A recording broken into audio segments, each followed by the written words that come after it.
তেহরানের হুঙ্কার, ৬০০ ক্ষেপণাস্ত্রের ভয়ে কাঁপছে তেল আবিব। মার্কিন হুমকির মুখে ইরান যেন ইস্পাতের মতো কঠিন। তাদের বিপ্লবী গার্ড কর্পস IRGC এর প্রধান সাফ জানিয়ে দিয়েছেন তেহরান যে কোনো পরিস্থিতির জন্য প্রস্তুত। শত্রুদের হুঁশিয়ার করে তিনি বলেছেন, ইরানের সঙ্গে পাঙ্গা নিলে তাদের চরম অপমানিত হতে হবে।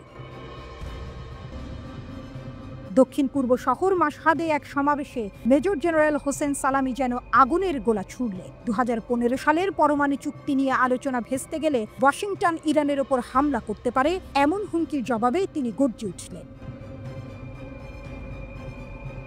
আমরা শত্রুকে হাড়ে মজ্জায় চিনি, তাদের প্রতিটি চাল আমরা নজরে রাখি। আলোচনার টেবিলে কূটনৈতিক কথাবার্তা চললেও আমরা বুক চিতিয়ে অধ্যত্বের সঙ্গে দাঁড়িয়ে আছি। সাহস করে যে ইরানের দিকে চোখ রাঙাবে তার অধ্যত্ব ভেঙে গুঁড়িয়ে দেব, হুঙ্কার ছাড়লেন সালামি। জেনারেলের দাবি, গত 1 বছরে ইরানের শক্তি বহুগুণ বেড়েছে, আর তাদের শত্রুরাও নাকি তা হাড়ে হাড়ে টের পাচ্ছে। শুধু তাই নয়, ইরান নাকি একাই 100। প্রতিরক্ষার জন্য তারা অন্য কারো ওপর ভরসা করে না। তবে হ্যাঁ, প্রয়োজনে প্রতিরোধের ফ্রন্ট ঐক্যবদ্ধভাবে দাঁত ভাঙা জবাব দেবে। সম্প্রতি ইসরায়েলি হামলায় প্রতিরোধ ফ্রন্ট দুর্বল হয়ে পড়েছে এমন কথা উড়িয়ে দিলেন সালামি।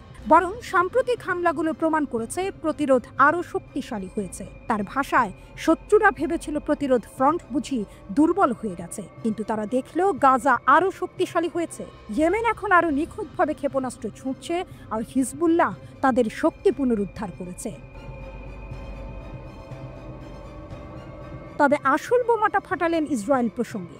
জেনারেল সালামির চোখে ইসরায়েলি সরকার নাকি উত্তেজিত এবং ক্ষুব্ধ। তাদের ভবিষ্যতের দিকে নাকি অন্ধকার ছাড়া আর কিছুই নেই। তাদের প্রধানমন্ত্রী একজন যুদ্ধাপরাধী হিসেবে পরিচিত, গ্রেফতারের ভয়ে তটস্থ থাকেন। রাজনৈতিকভাবে ইসরায়েল সম্পূর্ণ ভেঙে পড়েছে। এমনকি ইউরোপও তাদের সঙ্গে ভালো সম্পর্ক রাখতে চাইছে না।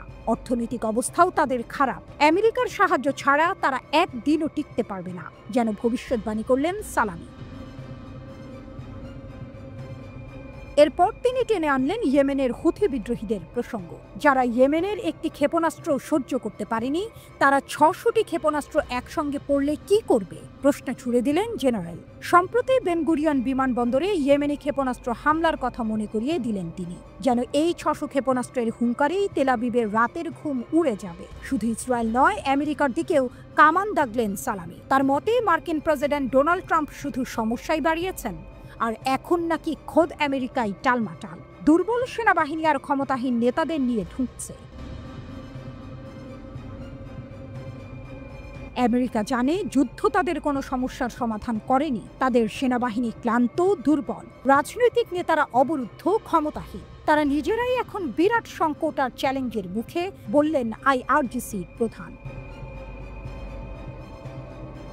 জেনারেলের স্পষ্ট কথা, প্রেসিডেন্ট বদলালেই আমেরিকার আসল চেহারা বদলায় না। তাদের ক্ষমতার পতন নাকি এখন দিনের আলোর মতো স্পষ্ট। মেজর জেনারেল হোসেন সালামির এই তেজোদ্দীপ্ত বক্তব্য যেন ইরানের শক্তির প্রতিচ্ছবি। একদিকে যেমন আলোচনার রাস্তা খোলা রাখছে তেহরান, তেমনি অন্যদিকে শত্রুদের বুঝিয়ে দিচ্ছে তাদের শক্তিকে যেন কেউ হালকাভাবে না নেয়। 600 ক্ষেপণাস্ত্রের হুঙ্কার যেন সেই বার্তারই প্রতিধ্বনি। ইরানের দিকে চোখ রাঙালে তার ফল ভালো হবে না। এখন দেখার, এই হুঙ্কারের পর আন্তর্জাতিক রাজনীতি কোন দিকে মোড় নেয়।